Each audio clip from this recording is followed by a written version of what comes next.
اس قیمت کے اضافے کو روک ہی رکھا، اور ان 3 ہفتوں کو قیمت روکنے کے لیے حکومت نے 129 ارب روپے خرچے، جو کہ اپنی ہی وسائل میں سے باقی جو آپ کو چادر دیکھ کر پاؤں پھیلاتے ہوئے حکومت نے باقی سارے اپنے میکرو اکنامک معاملات کو مد نظر رکھتے ہوئے وہ ارینج کیے، اور پرائم منسٹر صاحب نے اس کو یقینی بنایا، جس سے اس قیمت کے اثرات کو جس حد تک ممکن ہو سکتا تھا اس سے وہ ڈیلے کیا گیا۔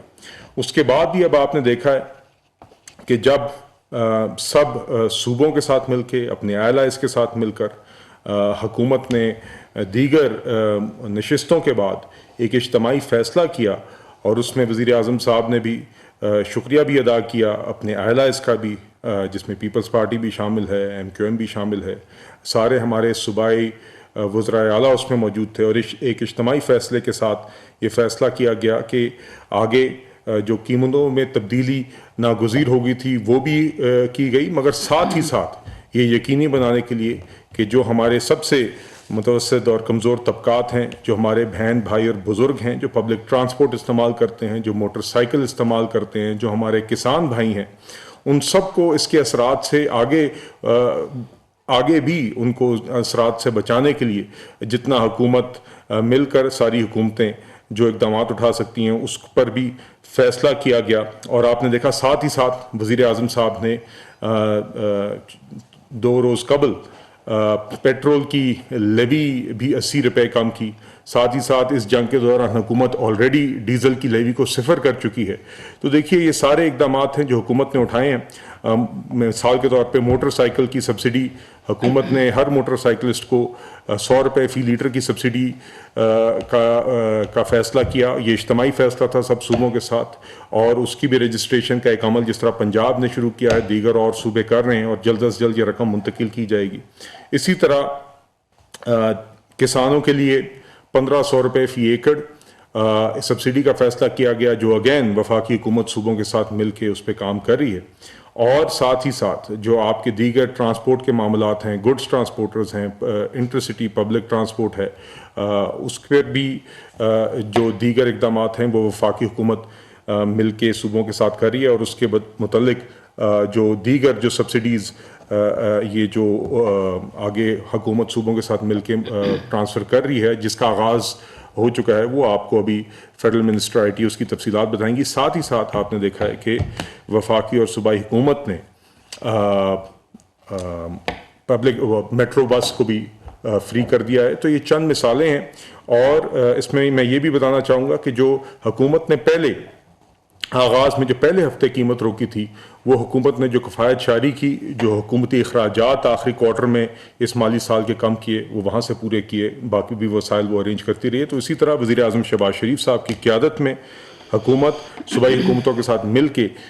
جو بھی اقدامات اٹھا سکتی ہے پاکستانی عوام کو اس جنگ کے معاشی اثرات سے بچانے کے لیے، وہ اقدامات اٹھاتی رہے گی۔ اور اب میں گزارش کروں گا فیڈرل منسٹر آئی ٹی سے کہ جو ایک امپلیمنٹیشن ہو رہی ہے ان دیگر سبسڈیز کے، جس کا میں نے ذکر کیا، ایک کمیٹی کے تحت جس کی سربراہی deputy prime minister Ishaq Dar کر رہے ہیں، اور جس میں سارے صوبے بھی موجود ہیں اور فیڈرل منسٹر آئی ٹی بھی موجود ہیں، کہ وہ ان کی تفصیلات سے آپ کو آگاہ کریں گے۔ Thank you. بسم اللہ الرحمن الرحیم۔ آپ کا بہت شکریہ۔ آج جس موضوع پہ ہم یہاں موجود ہیں، پوری دنیا میں، خطے میں کیا پوری دنیا میں غیر معمولی حالات ہیں، جس کی وجہ سے ہم سب کو اس بات کا احساس ہے، اور خاص طور پہ وزیر اعظم شہباز شریف صاحب کو،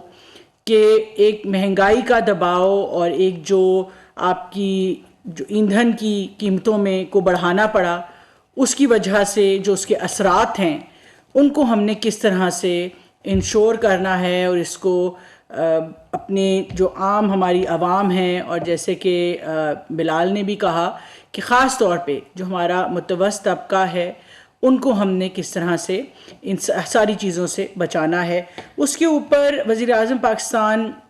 متعدد میٹنگز صوبوں سے بھی کرتے رہے، فیلڈ مارشل بھی ان میں سے چند میٹنگز کا حصہ رہے، اور ان تمام جو وہاں پہ چیف منسٹر صاحبان کے ساتھ جو نیگوسیشنز ہوئیں، اور ایک نیشنل پیکیج جو سامنے آیا جس میں موٹر سائیکلوں کا ذکر آیا, جس میں پبلک ٹرانسپورٹ کو فری کرنے کا ذکر آیا, جس میں یہ بات ہوئی کہ کس طرح سے کسانوں کو جو ہے وہ سبسڈی دینی ہے. اس کے ساتھ ساتھ ایک بہت اہم چیز تھی جو ڈیزل کی قیمتوں کی اضافے کی وجہ سے ایک مہنگائی کا زور آتا ہے کسی بھی معاشرے کے اندر, کیونکہ آپ جانتے ہیں کہ اس سے یہ تمام جو گڈز ٹرانسپورٹ ہوتی ہے, سبزیاں, فوڈ انفلیشن کا خدشہ ہوتا ہے, اس کو پریونٹ کرنے کے لیے, اس سے بچنے کے لیے ایک بڑا اہم فیصلہ لیا گیا کہ جتنی یہ بڑی ٹرانسپورٹ ہے جس کے اندر ہمارے ٹرکس ہیں, جس کے اندر ہماری پبلک سروس کی بسز ہیں, جس میں ہمارے شہری جو ہیں وہ سفر کرتے ہیں, تاکہ سفر کرنے کے لیے کرائے نہ بڑھیں اور یہ جو لارج گڈز ٹرانسپورٹ ہیں ان کے کرائے نہ بڑھیں, تو فیڈرل گورنمنٹ نے صوبوں کے ساتھ مل کے وزیر اعظم پاکستان کی سربراہی میں ایک باقاعدہ سبسڈی کا نظام شروع کیا. اور بے شک وہ پیر کو تمام دفاتر کھلنے تھے اور یہی تھا کہ بینکس بھی پیر کو کھلیں گے اور اسٹیٹ بینک بھی پیر کو کھلے گا, لیکن وزیر اعظم صاحب کی ایک ہدایت تھی کہ کیونکہ یہ غیر معمولی حالات ہیں اور لوگ اس وقت دباؤ میں ہیں, تو ہم نے پچھلے 2-3 دن بغیر کسی نے بھی, چاہے وہ منسٹری آف آئی ٹی تھی یا فائنانس منسٹری تھی یا اسٹیٹ بینک تھا, ہمارے ساتھ ہمارے ڈیجیٹل بینکس, ٹیلی کمیونیکیشن والے بینکس, ویسے سب لوگوں نے جو ہے وہ دن رات کام کر کے اس چیز کو انشور کیا ہے کہ آج سے یہ سبسڈی جو ہے خاص طور پہ بسز کی اور ٹرکس کی وہ جانا شروع ہو گئی ہے. اور ہماری کوشش یہ ہے کہ آج کا دن لگا کے, کل رات سے یہ ٹرانسفرز شروع کر دیے گئے تھے, آج کا دن لگا کے, کل کا دن لگا کے ہم بیشتر جو یہ سبسڈی ہے اس کا حصہ جو ڈیزرونگ ہیں ان کو ہم ٹرانسفر کریں گے. ایک چیز میں صرف یہ بتانا چاہوں گی کہ ہمارے جتنے بھی بھائی ہیں, بہن ہیں جو پبلک ٹرانسپورٹ جس میں بسز, ٹرکس, لانگ وہیکلز ہیں, ہماری ویگنز ہیں, وینز ہیں, یہ سبسڈی سے فائدہ, اور موٹر سائیکلیں بھی صرف وہ لوگ اٹھا پائیں گے جو کہ اپنے ایکسائز اینڈ ٹیکسیشن آفیسز کے ساتھ رجسٹرڈ ہیں. سو یہ بہت اہم بات ہے کہ اگر آپ کوئی بھی یہ وہیکل چلاتے ہیں جس پہ وزیر اعظم صاحب نے اپنی سبسڈی اناؤنس کی ہے, تو آپ کے جو شناختی کارڈ ہے اس کے اوپر آپ کی رجسٹریشن آپ کے ایکسائز ٹیکسیشن آفس جو بھی آپ کا متعلقہ دفتر ہے اس میں ضرور ہوئی ہو, کیونکہ جو ڈیٹا ہمیں صوبے دے رہے ہیں ٹرانسپورٹ کے حوالے سے, ہم اس ڈیٹا کے بیس کے اوپر جو ہے وہ سبسڈی انشاءاللہ وزیر اعظم پاکستان کی سربراہی میں ہینڈ اوور کرتے جائیں گے اور ٹرانسفر کرتے جا رہے ہیں. اس کے ساتھ ساتھ میں ایک دفعہ یہ بات دہرانا چاہوں گی کہ اب تقریباً 1.25 مہینہ ہونے کو آ رہا ہے کہ یہ جنگ شروع ہوئی, اور جو پہلا بر وقت فیصلہ تھا جو 55 روپے کا اضافہ کیا گیا, اس نے ہمیں اس چیز کو انشور کیا کہ جس طرح ہمارے ساتھ کے ممالک میں یا خطے میں ہم دیکھ رہے ہیں کہ ایک کبھی پیٹرول سٹیشن پہ رش مچا, کہیں پہ لڑائیاں ہوئیں, جھگڑے ہوئے, لوگ سڑکوں پہ آئے, مگر الحمدللہ وزیر اعظم صاحب کی پوری ٹیم نے, جس میں فائنانس منسٹری تھی, پیٹرولیم منسٹری تھی, منسٹرز تھے سارے, انہوں نے انشور کیا کہ یہ ساری جو ہماری سپلائی چین ہے تیل کی, چاہے وہ ڈیزل کی تھی یا پیٹرول کی تھی, اس میں کسی قسم کا خلل نہ آئے. اور اس کے ساتھ ساتھ جو اگلے 3-4 ہفتے یہ پرائس کنٹرول کی, جو کہ وفاقی حکومت نے, چاہے وہ کابینہ کی تنخواہیں ہیں, 60% گاڑیاں جو ہیں ان کو گراؤنڈ کیا گیا, پوری فیڈرل گورنمنٹ کی, اور ساتھ ساتھ کچھ صوبوں نے بھی جو فیول ہے جو افسران کو دیے جاتے ہیں, وزراء کو دیے جاتے ہیں, وہ 50% سارا اکراس دا بورڈ کٹ کیا. اور ان تمام چیزوں سے جو بچت ہوئی اس کو ایک باقاعدہ خاص اکاؤنٹ میں ڈال کے انشور کیا گیا کہ یہ تمام بچت جو ہے وہ عوام کے ریلیف کے لیے جائے, اور آپ لوگوں کے لیے جو ہے وہ ایندھن کی قیمتیں پچھلے 3 ہفتے جو نہیں بڑھائی گئیں وہ انہی تمام اقدامات کا نتیجہ تھا. اب ظاہر ہے صورتحال کچھ ایسی ہے کہ ہمارے پاس بھی ہمارے بھی وسائل جو ہیں وہ لامحدود تو نہیں ہیں, تو اب ہم ٹارگیٹڈ سبسڈی, جس میں جیسے بتایا گیا موٹر سائیکل, کسان, ٹرانسپورٹ, اس کی طرف کی جا رہی ہے. پبلک جو ٹرانسپورٹ ہے جس میں میٹروز ہیں ان کو وفاقی حکومت نے بھی صوبائی حکومتوں نے بھی، پنجاب نے بھی اناؤنس کر دیا کہ اس کو مفت کیا جائے تاکہ لوگوں کو مشکل نہ پیش آئے، خاص طور پہ ہمارا وہ طبقہ جو سفید پوش ہے، جو متوسط ہے، ان کو کسی بھی قسم کی مشکل نہ پیش آئے۔ تو یہ تمام اقدامات جو ہیں وہ لیے جا رہے ہیں۔ اسٹیئرنگ کمیٹی کی جو بات کی گئی، وزیر اعظم صاحب جو ہیں وہ روز کی بنیاد پہ ایک کمیٹی چیئر کر رہے ہیں اور روز جو ہے وہ پروگریس رپورٹ لے رہے ہیں اپنی پوری ٹیم سے، اور ان کے ساتھ ساتھ انہوں نے ایک D P M Ishaq Dar صاحب کی جو ہے، اور میں ان کی بہت شکر گزار ہوں کہ جس ایئر کریزی سے وہ بھی ہماری معاونت کر رہے ہیں، سپورٹ کر رہے ہیں، کہ ان کے ساتھ ساتھ ان کی جو اسٹیئرنگ کمیٹی ہے اس میں وفاقی وزراء، تمام صوبوں کے چیف سیکریٹریز، یہ بھی روز جو ہے وہ مل کے، تاکہ جو ایک نیشنل پیکیج پرائم منسٹر نے اناؤنس کیا صوبوں کے ساتھ، اس کی پروگریس رپورٹ بھی ریگولرلی لی جا رہی ہے کہ سبسڈیز ٹرانسفر شروع ہوئیں نہیں ہوئیں، اور باقی جو فیصلے کیے گئے ان کی پروگریس۔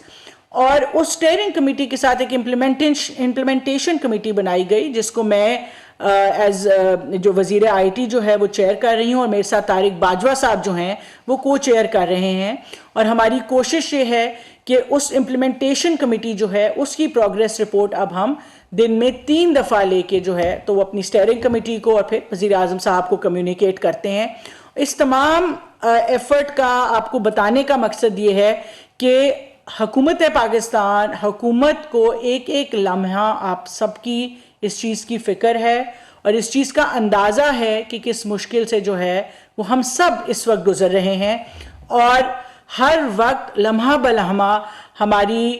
پوری کوشش ہے کہ ہمارے جتنے اقدامات، جتنی سبسڈیز، جتنی آسانیاں جو وزیر اعظم صاحب نے اناؤنس کی ہیں ان کو بر وقت آپ تک پہنچایا جائے۔ اس کے اندر کسی قسم کی کوئی نہ ریلیکسیشن اس وقت برداشت کی جا رہی ہے۔ ہر شخص جو ہے وہ تقریباً ہمارے سب کے دفاتر 24 گھنٹے، پورا ویکینڈ، کوئی چھٹی کے بغیر سب کھلے ہوئے ہیں، اور ہم انشاءاللہ اس چیز کو پکا انشور کریں گے کہ یہ تمام سبسڈی، تمام آسانیاں آپ تک پہنچا سکیں، اور اس سے زیادہ بھی جو کچھ ہو سکا ہماری کوشش ہے، جو ہمارے وسائل جتنا اجازت دی، پرائم منسٹر دل سے اس چیز کے جو ہیں وہ فکر مند بھی ہیں کہ ہم ہر ممکن جو آسانی ہے وہ آپ سب تک پہنچا سکیں۔ اس سب کے ساتھ ساتھ آپ کا شکریہ۔ انشاءاللہ آپ کو اسی طرح سے ہم اپڈیٹ دیتے رہیں گے، سبسڈیز کے اوپر بھی، پروگریس کے اوپر بھی، جیسے جیسے یہ چیزیں جو ہیں وہ سامنے آتی جائیں گی۔ آخر میں صرف اتنا کہنا چاہوں گی کہ یہ ہم سب کے لیے مشکل وقت ہے، اور ہم صوبوں کے بھی شکر گزار ہیں جو تمام صوبے پولیٹیکل افیلیشن کے بغیر جو ہم ساتھ کھڑے ہوئے، یہ اس ایک کنسرٹڈ ایفرٹ کا ایک نتیجہ ہے کہ ہم نے ملک کے اندر ابھی تک ایک امن دیکھا ہے، اور الحمدللہ آپ سب کی معاونت سے، اور ہم آپ سب کے بھی شکر گزار ہیں کہ ہم تھوڑا سا اس مشکل وقت کو جو پوری دنیا کے لیے ہے اس کو ہم مل کے گزاریں گے تو دنیا کی کوئی ایسی طاقت نہیں ہے جو پاکستان کو انشاءاللہ واپس اپنی اکنامک معاشی جو ہماری ایک ترقی ہے اس کی پٹری پہ واپس لے کے آئے گی۔ جیسے وزیر اعظم نے 2022 سے اب تک پاکستان کو ڈیفالٹ کے دہانے سے ایک معاشی قوت بنایا، ایک سسٹینیبل اکنامک ٹریجیکٹری پہ چڑھایا، جس کی وجہ سے آج ہم یہ شوکس برداشت بھی کر رہے ہیں۔ خدا نہ خواستہ اگر 2022 کی سچویشن ہوتی تو شاید یہ اکنامک شوکس ہم ایز اے کنٹری ہم برداشت بھی نہ کر پاتے۔ تو یہ اس کو واپس ہم انشاءاللہ اس پٹری پہ چڑھائیں گے، اور ہماری ہر ممکن کوشش ہوگی کہ ہم ہر لمحہ آپ کے ساتھ رہیں گے انشاءاللہ۔